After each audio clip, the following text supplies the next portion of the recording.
Good morning class third. कैसे हैं आप सभी? चलिए, बहुत ही बढ़िया। हम लोगों ने अभी पिछली 2 क्लासेस में पाठ पढ़ा है।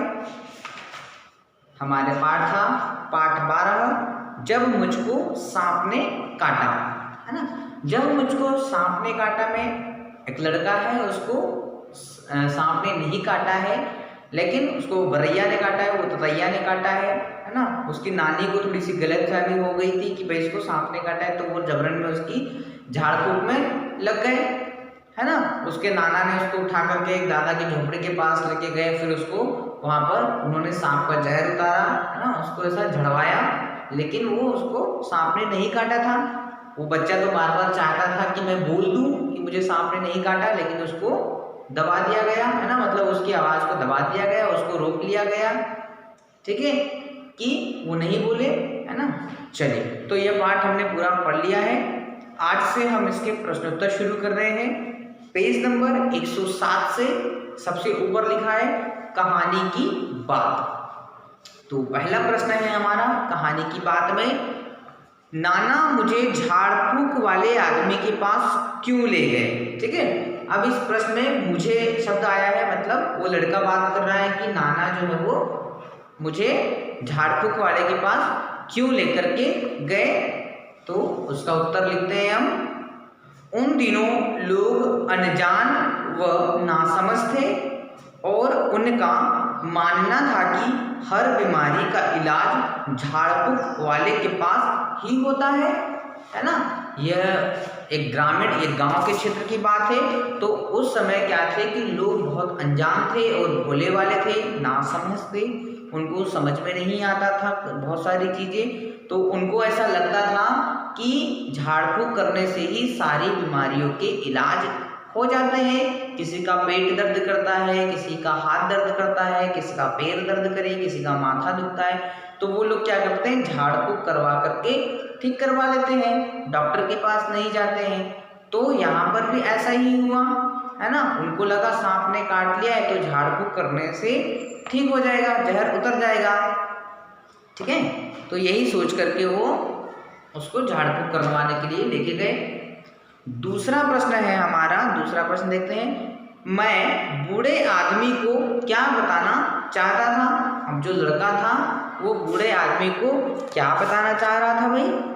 तो उत्तर लिखते हैं कि मैं बूढ़े आदमी को बताना चाहता था कि मुझे सांप ने नहीं बर ने काटा है। अब जो लड़का था वो बूढ़े आदमी को बताना चाह रहा था कि भाई मुझे सांप ने नहीं काटा है, मुझे तो ततैया ने काटा है, मुझे तो बर ने काटा है ना। लेकिन उसके नाना ने उसको बताने नहीं दिया, उसको चुप करा दिया, ठीक है। लड़का तो चाह रहा था कि मैं बता दूं, लेकिन वो बता नहीं पाया। तो चलिए तीसरा प्रश्न पढ़ते हैं हम लोग। तीसरा प्रश्न देखते हैं उसका उत्तर। जब सांप नारियल के खोल में घुस गया तो मैंने क्या किया था। मैंने ऐसा क्यों किया होगा, है ना। तीसरा प्रश्न है कि जब सांप नारियल की जो कट्टी थी उसमें चला गया तो लड़के ने क्या किया और ऐसा क्यों किया, है ना। तो उत्तर लिखेंगे कि मैंने पत्थर से उसका मुंह बंद कर दिया था ताकि सांप बाहर न निकल सके। उत्तर क्या लिखेंगे कि जब नारियल के खोल में घुस गया था तो नारियल के खोल का मुंह जो था उसने पत्थर से बंद कर दिया। ऐसा क्यों किया था, ताकि भाई जो सांप है वो बाहर नहीं निकल पाए, उस खोल के बाहर नहीं निकल पाए, इसलिए उसने ऐसा किया था, ठीक है। चलिए चौथे प्रश्न पर आ रहे हैं। चौथा प्रश्न है हमारा, क्या बूढ़े आदमी ने सचमुच मेरा इलाज कर दिया था। तुम ऐसा क्यों सोचते हो, है ना। लड़का, अब जो बालक था वो कह रहा है कि क्या वाकई में उस बूढ़े आदमी ने जो मेरे सांप का जहर उतार रहा था, है ना, क्या वाकई में उसने मुझे मेरा इलाज कर दिया था, क्या वाकई में उसने मेरा सांप का जहर उतार दिया था। तो हम उत्तर लिखेंगे इसका नहीं। हम उत्तर क्या लिखेंगे, नहीं, बूढ़े आदमी ने मेरा कोई इलाज नहीं किया था। सही बात है भाई, है ना, क्योंकि वो तो सांप का इलाज कर रहा था, बल्कि उसने सांप ने काटे ही नहीं था, तो कैसे इलाज कर दिया उसने, है ना। तो अपन उत्तर क्या लिखेंगे, नहीं, बूढ़े आदमी स्वामी ने मेरा कोई इलाज नहीं किया था, क्योंकि मुझे बर ने काटा था और थोड़ी देर में उसका दर्द अपने आप ही कम हो गया था, है ना। तो उसको तो ततैया ने काटा था और थोड़ी बहुत देर में, आधे पौन घंटे में, 1 घंटे में उसका दर्द जो था वो अपने आप कम हो गया। तो ऐसे में उसने इलाज कहाँ किया है, वो तो अपने आप ठीक हो गया था। ठीक है, चलिए 5वां प्रश्न देखते हैं। मुझे असल में सांप ने नहीं काटा था, फिर मैंने अपनी कहानी का नाम जब मुझको सांप ने काटा क्यों रखा है। तुम इससे भी अच्छा कोई नाम सोच कर बताओ। ठीक है, अब वो कह रहा है कि भाई मुझे सांप ने नहीं काटा था, लेकिन मेरी कहानी का नाम क्या है, जब मुझको सांप ने काटा। तो तुम इस कहानी का शीर्षक कुछ और बता सकते हो, या फिर मैंने ये नाम क्यों रखा। तो चलिए उत्तर में लिखते हैं कि मैं अपनी कहानी का नाम यह इसलिए रखा क्योंकि स्वामी गांव वालों को, सभी गांव वालों को ऐसा ही लगा, है ना। उसने कहानी का नाम जब मुझको सांप ने काटा ऐसा इसलिए लगा क्योंकि गांव के सभी लोगों को और नानी को भी ऐसा ही लगा था कि लड़के को सांप ने काट लिया है, इसलिए उसने अपनी कहानी का नाम जब मुझको सांप ने काटा रखा। हम लोग इस कहानी का नाम रख सकते हैं बच्चों की शरारत, है ना, क्योंकि बच्चा शरारत करने के लिए वो सांप को पकड़ा भी था उसने और ततैया को भी वो उड़ा रहा था, तो ये बच्चों की शरारत भी हम इस कहानी का शीर्षक रख सकते हैं। और अंधविश्वास, ये भी हम अपनी कहानी का शीर्षक रख सकते हैं, क्योंकि ये एक अंधविश्वास ही था कि हम झाड़ फूक करके इलाज करवाते हैं, जबकि हमें डॉक्टर के पास जाना चाहिए इलाज करवाने के लिए, लेकिन हम अपनी अंधविश्वास के कारण झाड़ फूक के पास चले गए। ठीक है, तो हम इस तरह से भी हमारे पाठ का शीर्षक रख सकते हैं। चलिए आगे आते हैं, उसके नीचे उई माँ, क्या है, उई माँ।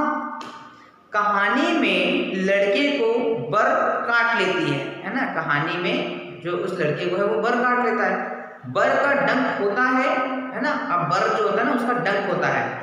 कुछ और कीड़ों का नाम बताओ जो डंक मारते हैं। अब हमें कुछ और कीड़ों के नाम बताना है जो डंक मारते हैं। तो ऐसे कौन कौन से कीड़े होंगे या जंतु होंगे जो हमें डंक मारते हैं, तो कौन कौन है भाई। सबसे पहले तो बिच्छू होता है ना, बिच्छू उसकी पूंछ के पीछे सा खड़ा सा डंक होता है, वो डंक मार लेता है। ठीक है, मधुमक्खी भी होती है भाई, है ना, मधुमक्खी की भी एकदम मुंह के पास ऐसा डंक होता है, वो किसी को मार ले, किसी को ऐसे डंक मार दे, सुझा देती है। मच्छर होता है ना, मच्छर तो रोज काटते हैं, काटते ही रहते हैं, हर कभी काट लेते हैं वो, तो मच्छर के भी डंक होता है, तिलमिला देता है मच्छर भी, है ना। और अगर तुम्हारे मन में ऐसे और कोई जंतु है, कीड़े हैं जो हमको डंक मारते हैं, तो उनके नाम भी आप लिख सकते हैं, है ना। चलिए आगे आते हैं, उसके नीचे एक और है तुम्हारी बात, है ना। अब इसमें अपनी बात करना भी है, क्या है इसमें कि मैं बूढ़े को कुछ बताना चाहता था, बता नहीं सका, क्या तुम्हारे साथ भी कभी ऐसा हुआ है ना। तो वो यहाँ पर पूछ रहा है कि भाई मैं बूढ़े को बताना चाहता था लेकिन ऐसा नहीं हो, क्या तुम्हारे साथ भी ऐसा कभी हुआ है कि तुम किसी को कुछ बताना चाहते थे लेकिन बता नहीं पाए, किसी को कुछ कहना चाहते थे लेकिन कह नहीं पाए या उनको कहने नहीं दिया। तो भाई ऐसा हुआ है, मेरे साथ तो ऐसा हुआ है। वो ये हुआ था कि मैं एक बार मेला गया था, ठीक है, मैं एक बार मेला गया था और मेले में मेरे दादाजी भी मेरे साथ गए थे। मेरे दादाजी मेरे से बहुत प्यार करते हैं, है ना। तो एक बार हुआ ये था कि भैया मेरे दादाजी को एक खिलौना पसंद आ गया था मेरे लिए, वो घोड़ा जो होता है, गाड़ी जो होती है वो पसंद आ गई, जबकि वो खिलौना मेरे पास पहले से ही रखा था, तो मेरे को दूसरा खिलौना चाहिए था। तो मेरे दादाजी वो खिलौना मेरे लिए खरीद रहे थे और मैं उनको बार बार बोलने की कोशिश कर रहा था कि ये वाला खिलौना मेरे को नहीं चाहिए, है ना, कि ये खिलौना मेरे को। पर दादाजी क्या था कि मेरे को बार बार चुप करा दे रहे थे, तो वो चुप कराने के चक्कर में मेरे पास एक ही तरीके के दो खिलौने हो गए, है कि नहीं। तो दादाजी ने वो मेरे को जबरन में दिला दिया। अगर दादाजी मेरी बात सुन लेते तो मेरे पास कोई दूसरा खिलौना भी होता, है ना। तो मेरे साथ तो ऐसा हुआ, हो सकता है तुम्हारे साथ भी कुछ ऐसा हुआ है। तो जो हुआ है उसको आप लिख सकते हैं, ठीक है। चलिए, क्या तुमने कभी सांप देखा है, ये तो वही लिखना पड़ेगा, है ना। तुमने सांप कहाँ देखा, उसे देखकर तुम्हें कैसा लगा, है ना। क्या तुमने सांप देखा है? अगर आपने सांप देखा है तो लिखेंगे कि हाँ हमने सांप देखा है। और तुमने सांप कहाँ देखा है? तो आप बता सकते हैं कि आपने सांप कहाँ कहाँ देखा है। जैसे मैंने तो बगीचे में देखा था सांप, है ना। सांप जब मैं छोटा था तो सबसे पहले मैंने सांप को बगीचे में देखा था, है ना। और उसके बाद उसे देखकर तुम्हें कैसा लगा?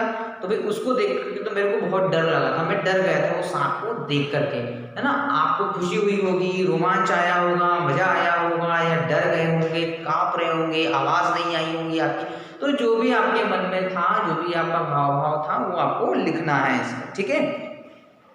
अपने घर पूछो कि अगर किसी को सांप काट ले तो वे क्या करेंगी, है ना। अब अपने घर में जो आपके आसपास है ना परिवार वाले, उनसे पूछना है और लिखना है कि यदि अपने घर में किसी को या अपने रिश्तेदार में या अपने गांव में या मोहल्ले में किसी को सांप काट ले तो क्या करेंगे, है ना। भाई मैं तो उसको सबसे पहले अस्पताल लेकर के जाऊंगा, ठीक है। अगर मान लो किसी को कोई सांप काट ले तो मैं तो उसको अस्पताल डॉक्टर के पास लेकर के जाऊंगा और उसका इलाज करवाऊंगा, है ना। मैं झाड़ फूंक वाले के पास नहीं जाऊंगा, ठीक है। तो आप जो भी करेंगे वो अपने उत्तर में लिखना है, ठीक है। चलिए आज के वीडियो में हम इतना पढ़ते हैं, फिर कल के वीडियो में हम पेज नंबर 108 और 109 को कंप्लीट करेंगे, ठीक है। तब तक आप इन्हें अपनी कॉपी में लिख करके रखेंगे। Thank you.